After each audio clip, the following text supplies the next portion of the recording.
Hey y'all, welcome back to my channel. So I have been holding off on doing this video only because I was trying to get some insight before I started sounding like a hater, because I think y'all are not coming to the realization that y'all have given Sexy Red so much slack for being the female rapper that's always talking about her coochie and that, you know, she ain't got no couth.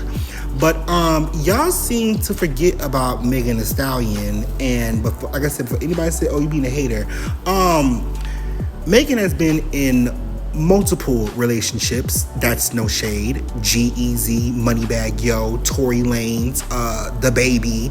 Not all of them relationships. Obviously, some of it was just, you know, consensual, you know, pleasure.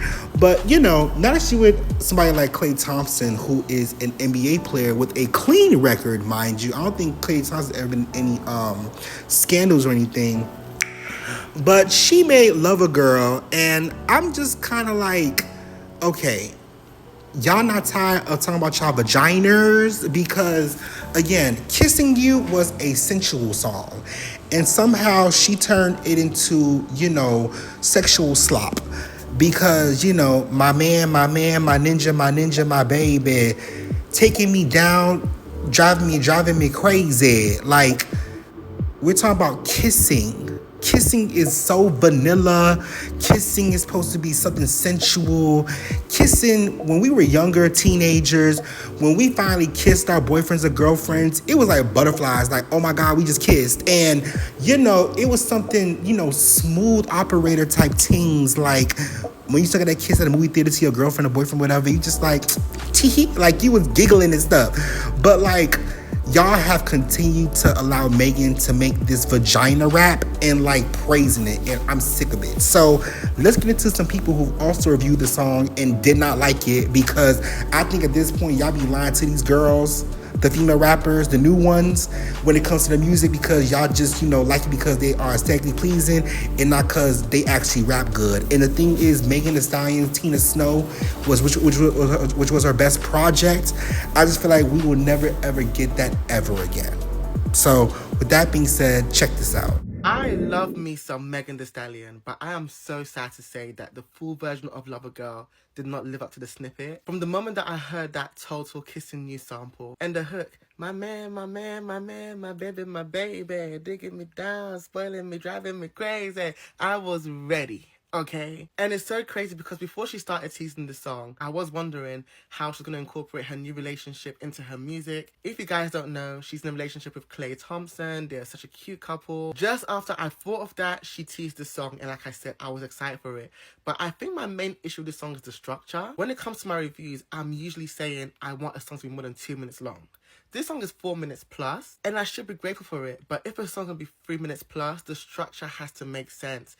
This song just felt very long-winded. The commentary that I'm seeing is that people had issues with her delivery. That is quite minor to me in comparison to my main issue, which is the structure. A whole minute could have been chopped up from this song. That Pop That Kitty For Your Man part could have been a short bridge. It didn't have to be so long and also done twice in the song. There are 3 verses, and usually I feel like Megan always switches it up with each verse. For me personally, her flow did not change much in the verses, and that is very unlike Megan. I feel like a lot of people's issues with Megan usually is her accent or her style of rap, but I am never that person that's complaining about Megan's flow on the track. I feel like that is something that is the least of my issues usually. I think it could have been 2 fire verses. Like I said, if we had to add that Pop That Kitty For Your Man part, keep it condensed, keep it in the bridge. People have an issue with it. It reminded me of Cardi's Bickenhead. Pop that pussy like buffing pussy is going out of style. Pop that pussy while you what? Pop that pussy up a jet. I feel like the last minute or two of the song was very reliant on the sample. Like, I get it, isn't the hook. But we're now dragging the song out. We're not bringing anything special after the song is ending. It just felt very dragged out and repetitive after the song was ending. And I'm just so sad to give this review, and I want to make something very clear. Just because I'm giving a not so positive review on the song does not make this the avenue or the place for you to be hateful towards her. Let's not get that twisted. Because if you find yourself blocked, don't say, oh my God, why? Oh. You can critique the song. If you have your thoughts on maybe Megan's artistry, be respectful with it now. If you're going to be hateful towards her and derogatory towards her, it's going to be blocked. It's time to have an honest conversation about Megan Thee Stallion. It's time. Lover Girl. Lover Girl just released last Friday, also with a video. She teased it for a couple of weeks. maybe like 2-3 weeks. And then we got the song. And it seems like the general consensus about this song is people don't like it. I also don't really I don't care for this song. At this point, I think it's just time to be honest about Megan Thee Stallion. I held out a lot of hope that Megan Thee Stallion would become a better artist and develop a better ear. You get what I'm saying? And I think at this point, I'm accepting that she just doesn't have it. She doesn't have an ear. She doesn't have the ear. Now, to get into the song itself, the first 2 verses are not bad, but this song is entirely too long. This song is 4 minutes? No. This song should have been 3 minutes and at the most, maybe 3 minutes and 30 seconds. That extra minute was not needed, especially because you played that extra minute. This is something that I've said about Megan for a while. Megan doesn't have a good sense of musicality. Megan doesn't know how to structure a song. There we go. Those are the words I'm looking for. Megan does not know how to structure a song. This song was all over the place. What? My man, my man, my man, my baby, my baby. That should not have been the hook. I'm going to be honest with you. It should not have been the hook. I think that could have been like an ad lib or something like that towards the end of the song, but it should not have been the hook. It was very repetitive and it wasn't good. It's not good enough to be the hook. Pop that pussy for your man. Pop. Megan does not know how to structure a song, and that is her problem. And at this point, she needs to bring in writers. If she doesn't want to bring in writers, she needs a mentor. She needs somebody who has that ear, who can help her understand how to properly structure a song. Because what happens with a lot of Megan Thee Stallion songs is the verses are okay. They're okay. But then you get to the hook and there is not this, when you listen to a good song, a song that is pleasing to the ears, you understand? It's because there is a natural flow, the verses into the hook, back to the verse. If there's a bridge, you get what I'm saying? There's a natural flow between all of these parts of the song. With Megan, that flow is not there. The verses fight with the hooks. The hook fights with the verses. The ad libs are just, I don't know, they just sound underdeveloped. And it's getting frustrating at this point because we're almost 8 years into Megan's mainstream career and she hasn't gotten better at this. She has not gotten better at her song structure and consistently making good songs. She does have good songs, but Megan doesn't consistently make good songs. And that's her problem. I think what's happening with Megan Thee Stallion at this point, I think what's happening with her career is Megan Thee Stallion, the celebrity, is much bigger than Megan Thee Stallion, the artist. If she doesn't find a way to get better at making songs and therefore making better projects, I think people are going to be less interested in her music and more interested in her and like her personal life and what she has going on. And you know what? Maybe at this point, she doesn't care. Maybe she's at this point where she's just like, who cares? I've grown my celebrity at this point whereby I can use my celebrity. I can use my notoriety to still be ultra rich and push all my businesses, and music can just be something I do every once in a while. I know that Megan and the hotties feel like people are overly critical of Megan. And to some degree, yes, I agree. Some people are very critical of Megan. But speaking for myself, the reason why I'm critical of Megan is because Megan had such an organic come up.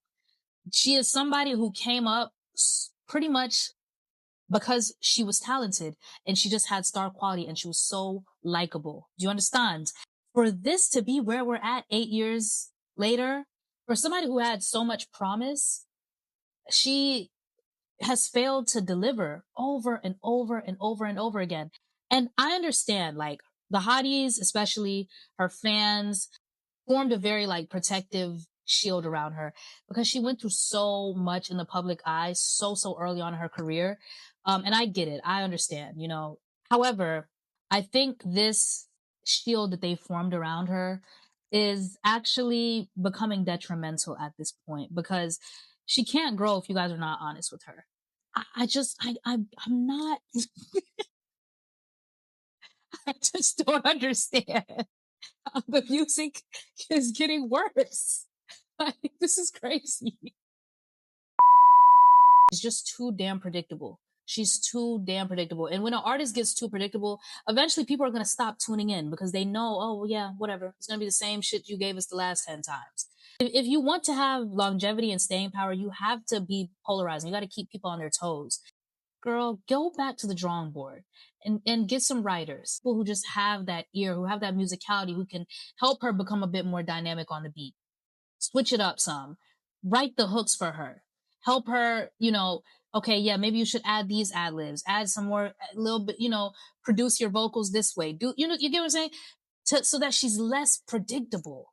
Something has to give. Something has to give. I think you need to either get a writing camp who can help you make some better songs, or get a mentor. Megan Thee Stallion's Lover Girl single was too WAP-ish for me. And I'm saying that as somebody who loves Megan Thee Stallion's music and loved the WAP era. I was here for it and had a ball during that time. It was time to be alive. When I first heard the beat that she was using, it gave 90s nostalgia. It takes you back to that era of music in the most beautiful way. And so when I saw that she bought the beat and was going to do her own song, I'm like, bet she's going to pay homage to the 90s era. Cool. So I was under the assumption that when it came to the song, it was going to give a 90s rap scheme. It was going to give talking about love and intimacy with the 90s innuendos and that kind of style talking about it. When it came to music video, I'm thinking 90s hairstyle, 90s clothing, 90s choreography, laying on the bed, feet up, kicking in the air, talking on the phone, twirling the phone cord kind of video, even a cameo with Total in it. That's what my mind was kind of going. And so when I finally heard the song was giving WAP's little sister. And then when I watched the video was also giving WAP's little sister. And I'm like, whoa. This isn't me saying that she couldn't talk about intimacy at all. That's part of her brand. Cool. But I was just hoping for more of a 90s style twist to it, if that makes sense, and I didn't get that. And so to me, that's what was missing from the song and the video was, where was the 90s nostalgia? Where was that kind of feel for it? It just didn't have that. And people are saying that those of us who didn't like it are just hating on Meg, and it's like, no, because it's a lot of hotties. It's a lot of us hotties who don't like it. And I think that there's a valid critique in there because it just didn't give me what I was looking for. I was looking for that song to throw us back to the 90s era, and instead Megan just threw it back, which, I mean, great to look at, but I was looking for something else and I didn't get that, Someone once told me the grass is much greener on the other side.